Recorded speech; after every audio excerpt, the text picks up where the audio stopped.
জন্ম থেকে 5 বছর বয়স পর্যন্ত সময়টা শিশুর মস্তিষ্কের বিকাশের জন্য সবচেয়ে গুরুত্বপূর্ণ। এই সময়ে শিশুর মস্তিষ্কে প্রায় 90% বিকাশ হয়। প্রথম 5 বছরে প্রতি সেকেন্ডে কোটি কোটি সংযোগ তৈরি হয়, আর এই বিকাশই পরবর্তী সময় শেখা ও বুদ্ধিমত্তার জন্য ভিত্তি স্থাপন করে। বাকি 10% বিকাশ পরবর্তী প্রায় 20 থেকে 25 বছর পর্যন্ত ধীর গতিতে চলতে থাকে। 25 বছরের পর মস্তিষ্কে বিকাশ হয় না বললেই চলে।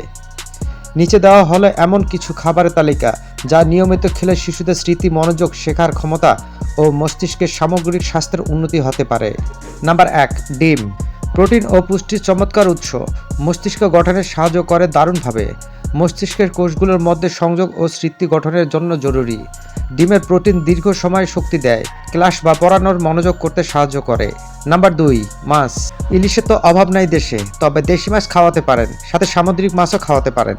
টুনা সামুদ্রিক মাছ কক্সবাজার, চট্টগ্রাম সহ দেশের প্রায় সব সুপার শপে পাওয়া যায়। এসব মাছ ওমেগা-3 ফ্যাটি অ্যাসিডে সমৃদ্ধ, মস্তিষ্কের বৃদ্ধি, কোষের গঠন ও শেখার ক্ষমতা বাড়াতে সহায়ক। তবে অনেক শিশুই মাছ খেতে চায় না, সেক্ষেত্রে বাদাম, ফ্লাক্সসিড, তিসির বীজ ও চিয়া সিডের মতো উদ্ভিদ খাবার হতে পারে। নাম্বার 3, দুধ ও দই।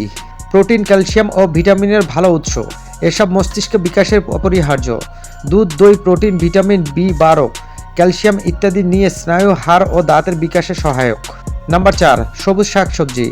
বিশেষ করে পালং শাক ও ব্রোকলি আয়রন, ফলিক অ্যাসিড ও অ্যান্টিঅক্সিডেন্ট সমৃদ্ধ, মস্তিষ্কের টিস্যুকে রক্ষা করে। নাম্বার 5, বাদাম, বীজ ও বিভিন্ন ধরনের ডাল, বিশেষ করে আখরোট ও তিসি। চিয়া বীজ স্বাস্থ্যকর ফ্যাট, প্রোটিন, জিঙ্ক ও ভিটামিন ই এর ভালো উৎস, স্মৃতিশক্তি বাড়ায়, মস্তিষ্কের কোষ রক্ষা করে, মনোযোগ ও শেখার ক্ষমতা বাড়াতে পারে। আর বিভিন্ন ধরনের ডাল প্রোটিন, আয়রন ও ফলিক অ্যাসিডে ভালো উৎস। নাম্বার 6, ফলমূল।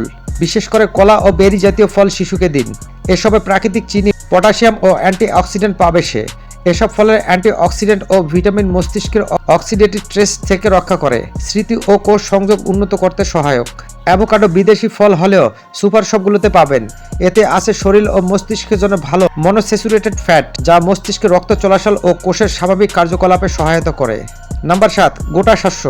লাল চাল অথবা লাল আটার রুটি ও ওটসের মতো হোল গ্রেন বা গোটা শস্য থেকে আসা খাবার ধীর গতিতে ভাঙতে থাকে, ফলে শিশুর মস্তিষ্ক সারাদিন ধরে এনার্জি ও মনোযোগ পায়। এছাড়া এসবে ভিটামিন B পাওয়া যায়, যা স্নায়ুতন্ত্র ও মস্তিষ্কের জন্য জরুরি। নাম্বার 8, খিচুড়ি। আমাদের অতি প্রিয় খাবার, সুষম খাবার বলতে যা বোঝায় খিচুড়ি ঠিক তাই।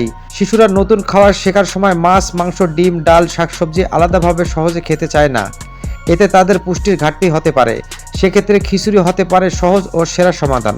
কিন্তু খিচুড়ি কি প্রথম শ্রেণীর প্রোটিন চাহিদা পূরণ করতে সক্ষম?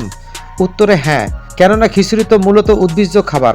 প্রথম শ্রেণীর প্রোটিন হলো সেই প্রোটিন যাতে প্রয়োজনীয় 9টি অ্যামিনো অ্যাসিড সবই থাকে। প্রাণীজ প্রোটিন বা আমিষ মূলত মাছ, মাংস, ডিম, দুধ। ডালকে দ্বিতীয় শ্রেণীর প্রোটিন বলা হয়, কারণ ডালের মধ্যে লাইসিক্স নামক একটি অতি প্রয়োজনীয় অ্যামিনো অ্যাসিড থাকে না। অন্যদিকে চালের মধ্যে ওই লাইসিন নামক অ্যামিনো অ্যাসিড বেশি থাকে। আমরা যখন চাল আর ডাল একসঙ্গে রাঁধি, তখন চালের অধিক অ্যামিনো অ্যাসিড ভারসাম্য আনে। হাতের কাছে আলু, গাজর, মটরশুঁটি, ফুলকপি, সিম, টমেটো, বাঁধাকপি, পালং শাক সবাই একটু একটু করে দিতে হবে। তাতে সেই খাবার শিশুর জন্য হয়ে উঠবে সুপারফুড।